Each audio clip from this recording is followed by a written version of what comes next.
South India shopping mall the wedding మంత్ర సరికొత్త wedding collection south India shopping mall.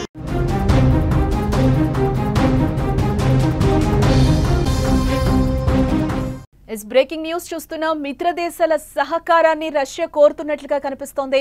రష్యాకు మద్దతును north Korea ప్రకటించింది. ఇప్పటికే నార్త్ కొరియాలో రష్యా సెక్యూరిటీ అధికారులు కూడా ఉన్నట్టుండి సడన్ గా ప్రత్యక్షమయ్యారు. ఇటు యుక్రెయిన్ కు బ్రిటన్ భారీ మిలిటరీ సాయాన్ని కూడా ప్రకటించడం జరిగింది. 1,00,000 డ్రోన్లు ఇవ్వడానికి బ్రిటన్ ఇప్పటికే సిద్ధమైపోయింది.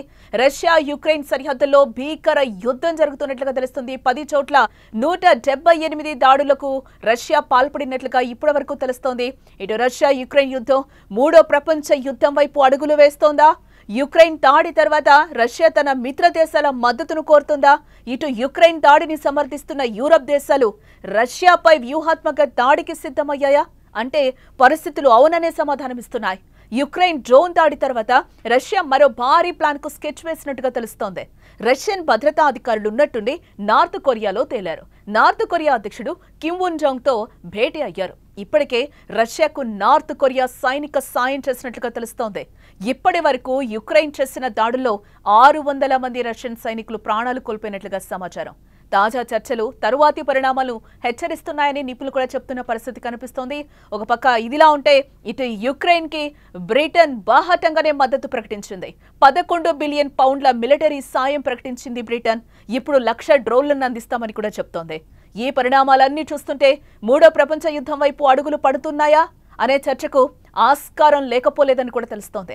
ఇక ఇదే అంశానికి సంబంధించి మరింత సమాచారాన్ని మా న్యూస్ ఎడిటర్ తిరుమల అందిస్తారు. తిరుమల, ఇప్పుడు మొత్తంగా మనం చూస్తే మిత్ర దేశాల సహకారాన్ని రష్యా కోరుతున్న పరిస్థితి కనిపిస్తోంది. ఇటు యుక్రెయిన్ కి బ్రిటన్ భారీ మిలిటరీ సాయం కూడా ప్రకటించింది. 1,00,000 డ్రోన్లు కూడా ఇవ్వడానికి ముందుకొచ్చిన పరిస్థితి కనిపిస్తోంది బ్రిటన్. అసలు యుక్రెయిన్ రష్యా మధ్య ఏం జరుగుతుంది? 3వ ప్రపంచ యుద్ధానికి దారితీయచ్చా ఏంటి? 3 ఏళ్లుగా ఉక్రెయిన్ రష్యా మధ్య యుద్ధం మొదలైంది. 3 ఏళ్ళు గడిచింది. 3 ఏళ్ల తర్వాత ఉక్రెయిన్ రష్యాని ఊహించని దెబ్బ కొట్టింది. డ్రోన్ అటాక్ తర్వాత రష్యా రివెంజ్ తీర్చుకోవడం మొదలుపెట్టింది. సరిహద్దుల్లో రష్యా భీకరమైన దాడులు చేస్తుంది. ఉదయం నుంచి కొద్దిసేపటి క్రితమే ఉక్రెయిన్ భద్రతా సిబ్బంది ప్రకటించారు రష్యా దాడుల్లో చాలామంది సివిలియన్స్ చనిపోతున్నారని చెప్పేసి ప్రకటించారు. At the same time Ukraine కూడా రష్యాలో వ్యూహాత్మకంగా ఏదైతే బ్రిడ్జిని కూలగొట్టడం ఇవన్నీ చూస్తుంటే యుద్ధం కాస్త తీవ్రమైన పరిస్థితులు కనిపిస్తున్నాయి. ఉక్రెయిన్కి రష్యాకి మధ్య స్టార్టింగ్లో ఎంత ఫియర్ ఉందో, వార్ ఫియర్ ఉందో ఇప్పుడు అంతకు రెండింతలు కనిపిస్తుంది. ఎందుకంటే రష్యా ఏ క్షణమైన ఉక్రెయిన్ పైన దాడి చేస్తుందని ప్రపంచమంతా ఎక్స్పెక్ట్ చేస్తుంది. ఒకవేళ రష్యా గనక ఉక్రెయిన్ పైన భారీ అటాక్ పాల్పడితే అది ఖచ్చితంగా 3వ ప్రపంచ యుద్ధానికి దారితీసే అవకాశాలు కనిపిస్తున్నాయి. ఈక్వేషన్స్ కొన్ని మనం తాజాగా జరుగుతున్న ఈక్వేషన్స్ కొన్ని పరిశీలిస్తే ఇవాళ బ్రిటన్ ఉక్రెయిన్కి బహిరంగంగా భారీ మద్దతు ప్రకటించింది. ఒకసారి బ్రిటన్ ఉక్రెయిన్ ఎయిడ్స్ ఒకసారి ఉక్రెయిన్కి బ్రిటన్ ఏమేమి ఇస్తుందని ఒక్కసారి నెట్లోకి వెళ్ళి సెర్చ్ చేసినా లేకపోతే బ్రిటన్ సైట్స్లో చూసినా చాలా స్పష్టంగా అర్థమవుతుంది. 11 బిలియన్ పౌండ్ల ఆర్థిక సాయం, మిలిటరీ సహాయాన్ని ప్రకటించింది బ్రిటన్. 1,00,000 డ్రోన్లని పంపిస్తామని చెప్పింది. ఈ 1,00,000 డ్రోన్లని ఈ సంవత్సరంలోనే డెలివరీ చేస్తామని చెప్పింది. ఇప్పటికే బ్రిటన్ దాదాపు 30,000 డ్రోన్లని, స్వయంగా బ్రిటన్లో తయారైన 30,000 డ్రోన్లను ఇచ్చింది. ఆ డ్రోన్లని యుద్ధంలో చాలా కీలకంగా వాడుతుంది Ukraine. At the same time ఉక్రెయిన్కి యూరప్ దేశాల మద్దతు ఉంది, నాటో దేశాలు కూడా మద్దతు ఉంది. ఈ నెల 24, 25వ తేదీన నెదర్లాండ్స్లో నాటో దేశాల సదస్సు జరగనుంది. ఈ సదస్సులో రష్యా ఉక్రెయిన్ యుద్ధం పైన నాటో దేశాలు కీలకమైన నిర్ణయం తీసుకునే అవకాశం కూడా ఉందని తెలుస్తోంది. ఇది ఇలా ఉంటే ఇటు రష్యా ఊహించని అడుగులు వేస్తుంది. ఎవరు అంచనాకు వేయని అడుగులు వేస్తుంది. ఇప్పటికే హౌతీస్తో పాటు ఆఫ్ఘనిస్తాన్, అలాగే రష్యాకి చాలా మద్దతు దేశాలున్నాయి. పాకిస్తాన్ కూడా రష్యా మద్దతు దేశాల లిస్టులో ఉంది. భారత్ కొంత అటు ఇటు తటస్థంగా కనిపిస్తున్నప్పటికీ ఇటు అమెరికా, యూరప్ దేశాలకు, ఇటు రష్యన్ బ్యాక్ ఎండ్ కంట్రీస్కి కొంచెం అటు ఇటు తటస్థంగా కనిపిస్తున్నప్పటికీ పాకిస్తాన్తో సహా చాలా దేశాలు రష్యాకి మారుతున్నాయి. అత్యంత కీలకమైన పరిణామం ఏంటంటే 2 గంటల క్రితమే నార్త్ కొరియాలో రష్యా భద్రతా అధికారులు ప్రత్యక్షమయ్యారు. అక్కడ కిమ్ ఉన్ జోంగ్ నార్త్ కొరియా అధ్యక్షుడు కిమ్తో భేటీ అయ్యారు. ఇప్పటికే దాదాపు 14,000 సైన్య సహాయాన్ని పంపించాడు కిమ్. అట్లాగే 100కు పైగా బ్యాలిస్టిక్ క్షిపణులను ఇచ్చాడు. అట్లాగే 9 లక్షలకు పైగా సామాగ్రిని ఇచ్చాడు. కిమ్ రష్యాకి ఏదైతే యుద్ధ సామాగ్రిని అందించడంలో కీలక పాత్రలో పోషిస్తున్నాడు, కీలక స్థాయిలో ఉన్నాడు. ఇప్పుడు జరుగుతున్న ఇవాల్టి భేటీని చూస్తే కిమ్తో రష్యా అధికారులు ఎందుకు భేటీ అయ్యారనేది అతిపెద్ద ప్రశ్నగానే చెప్పాలి. ఎందుకంటే రష్యాకి ఏదైతే అణుబాంబు దాడి కోసం వాళ్ళు పెట్టుకున్న రూల్స్ ఉన్నాయో ఆ రూల్స్ని నిన్న ఉక్రెయిన్ దాటేసింది. సో ఒకవేళ రష్యా అణుదాడి చేయాల్సి వస్తే, ఉక్రెయిన్ని నాశనం చేయాలని డిసైడ్ అయితే అది ఎక్కడి నుంచి జరుగుతుందనేది కూడా అంచనా వేయలేని పరిస్థితి. ఎందుకంటే లైఫ్ టైం ఆ దేశపు జాతీయ సంపదను కానీ కిమ్ పూర్తిగా అణ్వాయుధాల తయారీకి మాత్రమే వాడతారు. కాబట్టి రష్యాకి కిమ్కు మధ్య అణు ఆయుధాల సాంకేతికతను కానీ అణుబాంబులకు సంబంధించిన సమాచారాన్ని కానీ మార్పిడి చేసుకోవడం చాలా ఈజీగా ఉంటుంది. ఒకవేళ ఇప్పుడు కిమ్ని రష్యా దాడికి సంబంధించిన అణుబాంబులకు సంబంధించిన మద్దతు కూడా కోరే అవకాశం ఉన్నట్టుగా తెలుస్తుంది. ఇప్పుడే ఇంటర్నేషనల్ మీడియా చాలా స్పష్టంగా చెప్తుంది ఎందుకు రష్యా కిమ్ని కలిసిందనేది అతిపెద్ద ప్రశ్నగా మారుతుంది. ఒక రకంగా మొదటి నుంచి కిమ్ వీళ్ళకి మద్దతు ఇస్తున్నప్పటికీ ఇవాల్టి భేటీ కొంత భయానక పరిస్థితులను సృష్టిస్తున్నాయి. ఒకవేళ రష్యా గనక ఇవాళ ఇవాళ కానీ ఉక్రెయిన్ పైన భీకర దాడికి చేస్తే, సరిహద్దులో కొంత ఫైర్ ఎక్స్చేంజ్ నడుస్తుంది, డ్రోన్లతో బాంబు దాడులు జరుగుతున్నాయి. కొద్దిసేపటి క్రితమే ఉక్రెయిన్ అధికారులు ప్రకటించారు రష్యా ఒక 10 ఏరియాలో, సరిహద్దులోని 10 ప్రాంతాల్లో 178 చోట్ల బాంబు దాడులకు పాల్పడడం వల్ల తమ పౌరులు చనిపోతున్నారు, సైన్యం తప్పించుకుంది, తిప్పికొట్టగలుగుతున్నారు డ్రోన్లను, కానీ సైన్యం తప్పించుకుందని. ఇదంతా చూస్తుంటే భీకర యుద్ధం ఇంకా రెట్టింపు అయ్యే అవకాశం కనిపిస్తోంది. రష్యా పగతో రగిలిపోతుంది. పుతిన్ ఆల్రెడీ గేమ్ స్టార్ట్ చేశాడని ఇంటర్నేషనల్ మీడియా చెప్తోంది. ఇప్పుడు యూరోపియన్ మీడియా కూడా పుతిన్ ఎటువంటి పరిస్థితుల్లో వచ్చినా ఎదుర్కోవడానికి సిద్ధంగా ఉండాలని చెప్తున్నాయి. అంతేందుకు బ్రిటన్ పైన యూరప్ దేశాలన్నీ భారీగా ఒత్తిడి చేస్తున్నాయి. ఎందుకంటే ఖచ్చితంగా బ్రిటన్ బహిరంగంగా ఉక్రెయిన్కి మద్దతు ప్రకటించింది కాబట్టి ఇంకా ఆర్థిక సాయం కావాలన్నా, ఇప్పటికే యుద్ధ సామాగ్రి కావాలన్నా బ్రిటన్ ఈజీగా బ్రిటన్ పైన ఒత్తిడి ఉంది కొంత. ఇటు ట్రంప్ను కూడా ఇందులోకి లాగే అవకాశం కనిపిస్తుంది. ట్రంప్కు రష్యా హెచ్చరికలు జారీ చేస్తుంది. సో ఇదంతా చూస్తుంటే కనుక ఖచ్చితంగా ఏదో విపరీత పరిణామం జరిగే అవకాశం అయితే కనిపిస్తుంది. దానికి ఏ క్షణమైనా రష్యా ఒకవేళ ఈసారి యుద్ధాన్ని దాడిని మొదలుపెట్టిందంటే దాన్ని కంట్రోల్ చేయడం ఎవరి వల్ల కాదు అనేది ఒక చర్చ. నాటో దేశాలు ఈ నెల 24-25వ తేదీన భేటీ అవుతున్నాయి కాబట్టి రష్యా ఇప్పుడు ఒకవేళ యుద్ధాన్ని మొదలు పెడితే నాటో కూడా మరో కీలకమైన స్టెప్ తీసుకునే అవకాశం కనిపిస్తుంది. ఏది ఏమున్నా యూరప్ దేశాల్లో యుద్ధ భయం కనిపిస్తుంది. యూరప్ దేశాల్లో యుద్ధ వాతావరణం అయితే స్పష్టంగా కనిపిస్తుంది. జానకి తిరుమల, ఇక్కడ ఇంకొకటి మనం చూడాలి, మిత్ర దేశాల సహకారాన్ని రష్యా కోరుకుంటుంది. అలాగే యుక్రెయిన్కి బ్రిటన్ అయితే ఓపెన్ గానే చెప్పింది మేము సపోర్ట్ చేస్తామని చెప్పి. మనము శాంతిని కోరుతాం కాబట్టి భారత్ ఈ నేపథ్యంలో ఎవరి వైపు ఉండే ఛాన్సెస్ ఉన్నాయనుకోవచ్చు అంటారు?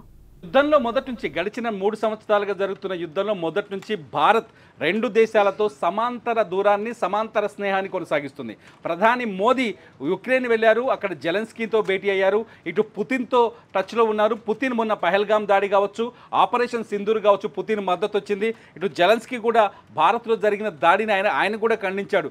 అమెరికా కానీ యూరప్ దేశాలు కానీ భారత్లో జరుగుతున్న ఉగ్రవాద కార్యకలాపాలని, ఉగ్రవాద చర్యలను ఖండిస్తూ, అంటే భారత్ సమాంతర దూరాన్ని, తటస్థతని మెయింటైన్ చేస్తుంది. కానీ ఒకవేళ రష్యా భీకర అటాక్ చేసిందనుకో భారత్ ఎటువైపు ఉంటుందనేది కూడా అతిపెద్ద ప్రశ్నగా మారుతుంది. ఇక్కడ ఒక ఎక్స్పెక్టేషన్ కానీ ఒక అంచనా నడుస్తుంది. డిఫెన్స్ నిపుణులు కానీ యుద్ధ నిపుణులు కానీ చెప్తున్న ప్రకారం చూస్తే ఒకవేళ నిజానికి భారత్ రష్యాకి అతిపెద్ద మిత్రదేశం, రష్యా కూడా భారత్కి అతిపెద్ద మిత్రదేశం. 1971 నుంచి బంగ్లాదేశ్ వారి నుంచి రష్యా భారత్కి పూర్తి స్థాయి మద్దతు ప్రకటించింది. రష్యా భారత్కి కావాల్సిన అన్ని సహకారాలు అందించింది. మొన్న పహల్గామ్ దాడిలో కూడా రష్యా భారత్కి మామూలు మనోధైర్యం కాదు, ఒక రేంజ్లో మోదీకి నేనున్నాను అన్నాడు పుతిన్. ఈ స్థాయిలో మద్దతు ప్రకటించింది. ఒకవేళ రష్యా గనక ఉక్రెయిన్ పైన దాడి చేయాల్సి వస్తే, లేకపోతే నాటోతో ఫైట్ చేయాల్సి వస్తే, యూరప్ దేశాలపైన యుద్ధానికి దిగాల్సి వస్తే ఖచ్చితంగా రష్యా చైనా మద్దతు తీసుకుంటుంది. చైనా మద్దతు తీసుకోవాల్సి వచ్చినప్పుడు ఒకవేళ అదే జరిగితే ఖచ్చితంగా భారత్ రష్యాకి కొంత దూరంగా ఉండే అవకాశాలు మాత్రం కనిపిస్తున్నాయి. రష్యాకి అప్పుడు భారత్ వ్యూహం ఎలా ఉంటుంది అనేది కూడా అతిపెద్ద ప్రశ్న. ప్రపంచం మొత్తంలో కూడా ఈ ప్రశ్న అలే ఉంది, అలాగే కనిపిస్తుంది. కనిపిస్తోంది. మోదీ ఎటువైపు అనే చర్చ మాత్రం చాలా బలంగా కనిపిస్తుంది. కొంత ఎందుకంటే అమెరికా డ్రామాటిక్ దేశం, చాలా స్పష్టంగా ట్రంప్ డ్రామాలు చూసాం మనం. పహల్గామ్ దాడి తర్వాత కావచ్చు, పాకిస్తాన్ పైన భారత్ అటాక్ తర్వాత కావచ్చు, ట్రంప్ నాటకాలను చాలా స్పష్టంగా చూసాం. కానీ రష్యా అటువంటి నాటకాలు ఆడలేదు కాబట్టి భారత్ తీసుకోబోయే స్టెప్ ఎలా ఉంటుందనేది కూడా అతిపెద్ద ప్రశ్నగానే మనం చూడాల్సి వస్తుంది జానకి. అంటే ఇప్పటి వరకు టోటల్గా యుక్రెయిన్ దాడిలో రష్యా సైనికులు చాలా మంది చనిపోయిన పరిస్థితి కూడా కనిపిస్తోంది.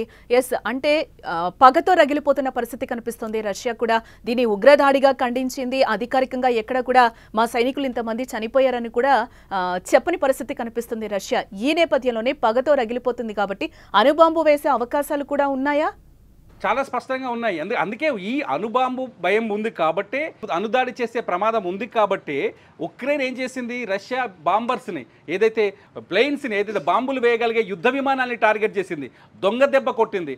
డ్రోన్లను స్మగ్లింగ్ చేసి రష్యాకు పంపించి అక్కడ రష్యన్ లాంగ్వేజ్ మాట్లాడే డ్రైవర్లను రిక్రూట్ చేసి వాళ్ళ ద్వారా ఏదైతే వైమానిక స్థావరాలు ఏవైతే ఉన్నాయో రష్యావి యుద్ధ విమానాలని ఎక్కడైతే బేస్లు ఉన్నాయో వైమానిక బేస్లు ఉన్నాయో అక్కడికి డ్రోన్లను తీసుకెళ్ళి రిమోట్ కంట్రోల్ ద్వారా ఆపరేట్ చేసి ఆ ఆపరేషన్తో యుద్ధ విమానాన్ని ధ్వంసం చేయించింది. ఈ ధ్వంసం అదే చెప్తుంది యూరోపియన్ యూనియన్ స్పష్టంగా ఏం చెప్తుందంటే ఉక్రెయిన్ చేసిన ఈ భీకర దాడి, ఈ ఆపరేషన్ స్పైడర్ వెబ్ ఏదైతుందో అది యూరప్ దేశాలకి ఊహించనంత మేలు చేసిందని చెప్తుంది. యూరప్ దేశాలకి రష్యా నుంచున్న అణు థ్రెట్ని తగ్గించగలిగిందని చెప్తుంది. 41% అణు థ్రెట్ తగ్గింది, రష్యా బలహీనపడింది అణుదాడుల విషయంలో అని చెప్తుంది. కానీ రష్యా అందుకనే ఇవాళ నార్త్ కొరియా వెళ్ళింది అనేది ఒక చర్చ. రష్యా ఎప్పుడైతే ఇక్కడ ఊహించని భీకరమైన దెబ్బతిన్నదో రష్యా ఖచ్చితంగా నార్త్ కొరియా నుంచి దానికి కావాల్సినంత మద్దతు తీసుకునే అవకాశం ఉంటుంది. అది కాకపోయినా చైనా కూడా రష్యాకి ఖచ్చితంగా ఓపెన్గా మద్దతు ఇచ్చే సిచ్యువేషన్స్ ఉన్నాయి. ఇవన్నీ చూస్తుంటే అణుదాడికి పాల్పడిన ఆశ్చర్యపోవాల్సిన అవసరం అయితే లేదు. కానీ ఎందుకంటే ఇప్పటికే ఉక్రెయిన్ రష్యాకి ఏదైతే అణు సిద్ధాంతాలను పెట్టుకుందో, ఏ స్థాయిలో మేము అణుబాంబులను వెలికి తీస్తామని కొన్ని సిద్ధాంతాలను పెట్టుకుందో ఆ సిద్ధాంతాలకి కావాల్సిన స్థాయికి ఉక్రెయిన్ దాడులు పెరిగిపోయాయి. కాబట్టి ఖచ్చితంగా అణుదాడి జరుగుతుంది అనేది కూడా అంచనా వేయలేని పరిస్థితి జానకి. రష్యా ఏమో కోపాన్ని పెంచుకున్న పగని పెంచుకున్న పరిస్థితి అయితే కనిపిస్తుంది. ఎస్, టోటల్గా అయితే మనం చూస్తే శాంతి చర్చలు ఇంకా లేవు అని అనుకోవచ్చు అంటారా? ఇంకా యుద్ధమేనా? రష్యా కొంత మానవతా ధోరణితో ప్రవర్తిస్తుంది శాంతి చర్చల విషయంలో. ఎందుకంటే ఉక్రెయిన్ చాలా స్పష్టంగా కొన్ని డిమాండ్లను అడిగింది, కొన్ని ప్రశ్నలు అడిగింది. ఏంటంటే ఒక 30 రోజుల పాటు యుద్ధానికి బ్రేక్ ఇద్దామని.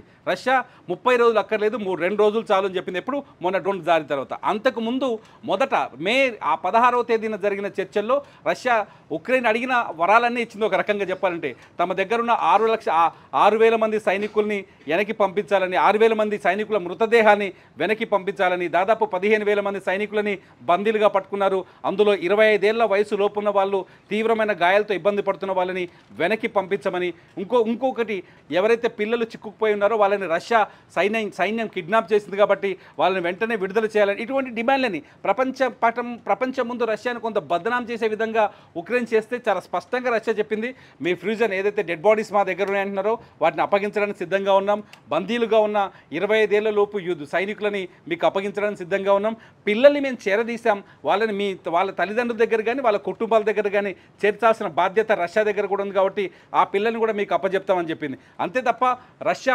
అమానవీయంగా ఎక్కడా ప్రవర్తించినట్టుగా కనిపించట్లేదు. కానీ ఉక్రెయిన్ కొట్టిన దొంగ దెబ్బ అనేది రష్యా బాధ కాబట్టి కొంత ఉద్రిక్తత అయితే పెరిగింది. ఇది ఎటుదారి తీస్తుంది అనేది మాత్రం ఇప్పుడు అంచనా వేయలేని పరిస్థితి జానకి.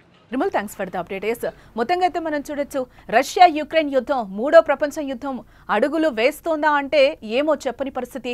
యుక్రెయిన్ దాడి తర్వాత రష్యా తన మిత్ర దేశాల మద్దతును కూడా పూర్తిగా కోరుకుంటోంది. ఇటు యుక్రెయిన్ దాడిని యూరప్ దేశాలన్నీ కూడా సమర్థిస్తున్న పరిస్థితి కనిపిస్తుంది. రష్యాపై వ్యూహాత్మక దాడికి సిద్ధమయ్యారా అంటే పరిస్థితులు అవుననే సమాధానం ఇస్తున్న పరిస్థితి కనిపిస్తుంది.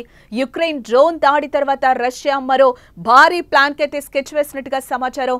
రష్యన్ భద్రతా అధికారులు ఉన్నట్టుండే నార్త్ కొరియాలో ప్రత్యక్షమయ్యారు. నార్త్ కొరియా అధ్యక్షుడు కిమ్ కూడా మనం ఫస్ట్ నుంచి చూసుకుంటే ఆయన మద్దతిస్తున్నట్టుగా కనిపిస్తుంది రష్యా యుద్ధానికి. ఇప్పటికే రష్యాకు నార్త్ కొరియా సైనిక సాయం కూడా చేసింది. ఇప్పటి వరకు యుక్రెయిన్ చేసిన దాడుల్లో 600 మంది రష్యన్ సైనికులు ప్రాణాలు కోల్పోయారు. కానీ ఎక్కడా కూడా రష్యా అధికారికంగా ప్రకటించిన దాఖలాలైతే ఇప్పటి వరకు కనిపించని పరిస్థితి కనిపిస్తుంది. ఇటు రష్యా కూడా పగతో రగిలిపోతుంది. దీనికి తోడు యుక్రెయిన్ కూడా ఏమాత్రం తగ్గను అన్నట్టుగానే వ్యవహరిస్తుంది. శాంతి చర్చలకి కూడా ఒక రకంగా అడ్డంకిగా మారింది రష్యా. ఎందుకంటే శాంతి చర్చలు లేవు అనే మాటలో కూడా అనే ధోరణిలో ఉంది. ఇటు మనం ఇండియా వైపుకి వచ్చేస్తే ఎప్పుడు కూడా మనం భారతదేశం శాంతినే నెలకొల్పుకుంటూ ఉంటుంది కాబట్టి శాంతితోనే అన్ని కూడా మనం సమస్యల్ని సద్దుమణగాలి అని కూడా చూస్తూ ఉంటుంది. ఇదే నేపథ్యంలో రష్యా మిత్ర దేశాలన్నింటినీ కూడా సపోర్ట్ చేయమని కోరుతున్న నేపథ్యంలో ఇటు బ్రిటన్ కూడా యుక్రెయిన్కి సపోర్ట్ చేసిన పరిస్థితి. రష్యా మనకి ఎప్పుడు కూడా స్నేహపూర్వకంగానే ఉంటుంది కాబట్టి మనం ఎటువైపు ఉంటుంది, ఇండియా టోటల్గా భారతదేశం ఎటువైపు ఉంటుంది అనేది కూడా తేలాల్సిన అంశం. తాజా చర్చల తర్వాత పరిణామాలను హెచ్చరిస్తున్నాయని నిపుణులు కూడా చెప్తున్న పరిస్థితి కనిపిస్తోంది. ఇక ఇదిలో అంటే ఇటు యుక్రెయిన్ కి బ్రిటన్ బాహాటంగానే మద్దతు ప్రకటించింది. 11 బిలియన్ పౌండ్ల మిలిటరీ సాయాన్ని కూడా ప్రకటించింది. ఇప్పుడు 1,00,000 డ్రోన్లను కూడా అందిస్తామని చెప్తోంది. ఈ పరిణామాలన్నీ చూస్తుంటే కూడా మూడో ప్రపంచ యుద్ధం వైపు అడుగులు పడుతున్నాయనే చర్చకైతే ఇప్పుడు ఆస్కారం ఏర్పడుతోంది.